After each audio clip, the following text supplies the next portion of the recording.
The most astounding realization based upon the hadith is that their belief in the one and only God of Israel never changed or wavered among these Judaized Arabs to such an extent that even when the males of the Qurayza tribe were being butchered, 600 to 900 men and boys, by Muhammad and his companions, only 2 of them accepted that Muhammad was the messenger of Allah.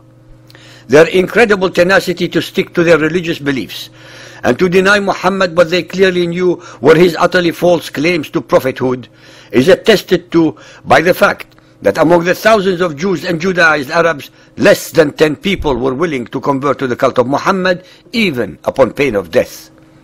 As a testament to their incredible display of loyalty to, and their refusal to betray their beliefs and traditions, in the following hadith, Muhammad remarks ruefully upon this tenacity. Sahih al-Bukhari 5.277, narrated by Abu Hurairah. The Prophet said, had only 10 Jews believed me, all the Jews would have definitely believed me. From among the thousands of Jews in Arabia, not even 10 were willing to submit to Muhammad's false pretenses and tyranny. This is the ultimate measure of martyrdom. Before Muhammad appeared on the scene, there was no religious or racial discrimination between the Jews and the Arabs, especially since both are Semites.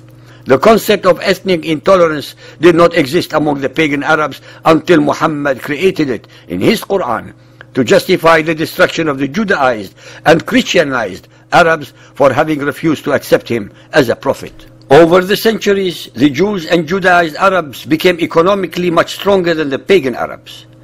Since they had emigrated from the more civilized and culturally advanced countries of Judea, Syria and Iraq, they knew many such arts as were unknown to the Arabs. They also enjoyed trade relations with the outside world.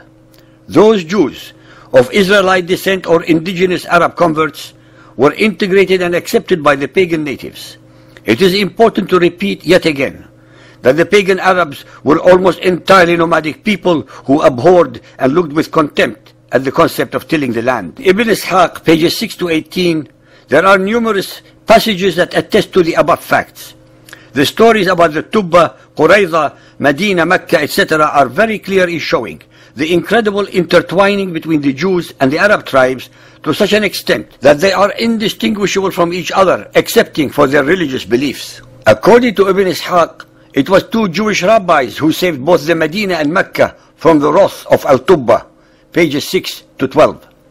Philip Hitti, in his monumental History of the Arabs, asserts that it was the Jews who introduced the following fruits to the Arabians: apples, apricots, watermelons, pomegranates, lemons, oranges, sugarcane, bananas, and almonds, among others.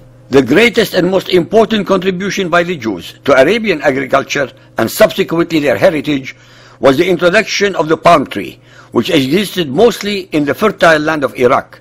It is called tamar in Arabic, whose root resides in the Hebrew tamar, meaning dates. Furthermore, each of their tribes had to enter into alliances with one or another powerful pagan Arab tribe for the sake of its own protection, so that no other powerful tribe should overawe it by its might.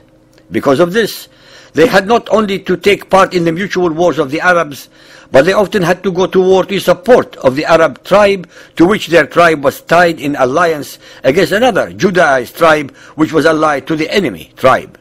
In Yathrib, the Bani Qurayza and Bani Nadir were allies of the Aus, while the Bani Qaynuqa were allied to the Khazraj.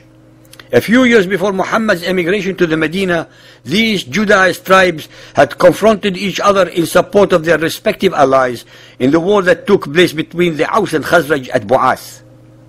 The Aus and Khazraj were the ones who welcomed and protected Muhammad in Medina and who were called the Ansar, meaning supporters or helpers of Muhammad. Because of their proximity and blood relations with their Judaized Arab brothers and sisters, they were the most prone to believe in the one and only God. They were the same who later, after the death of Muhammad, had to contend with the religious and political discrimination fostered upon them by the Qurayshites. The Jews, Judaized Arabs of Medina, were almost totally Arab. They were, after all, natives of Arabia and not foreign intruders or actual Jews, and even if they were originally from Judea, by the way, there was no Palestine, they became fully absorbed and assimilated by the time of Muhammad. The Judaized Arabs at the beginning welcomed Muhammad as a brother monotheist who was attempting to convert his pagan Arabian tribes to the belief in the one and only God. Unfortunately, Muhammad's original perception of his mission as the Moses of the pagan Arabs slowly transformed itself into a more militant and uncompromising self-esteem as a prophet to all mankind, and especially to the Jews. Muhammad actually started to perceive himself and believe that he was the promised Messiah. The Judaized Arabs, for very good reasons, refused to accept Muhammad as a prophet, especially since he was not bringing about any new concept or ideas which were either equal to or superior to theirs. Because of his grandiose claims to prophethood and his alleged revelations, they constantly questioned and ridiculed him, especially since his so-called revelations totally contradicted the original versions in their Hebrew Bible. These humiliating but fully warranted disputations became intolerable effrontery to him personally and a threat to his innocent claims, which were adding to his difficulty in converting the pagans to his cultic beliefs. In the end, he had no choice but to exterminate such witnesses to his lies and pretensions. Muhammad's personal legacy of hate for the Jews and Christians who refused to believe in him is inscribed in his Quran. The entirety of the Quran, after all, is actually Muhammad's own alter ego, and thus replete with innumerable verses attacking, insulting, denigrating, and inciting Muhammad's followers against Judaized Arabs.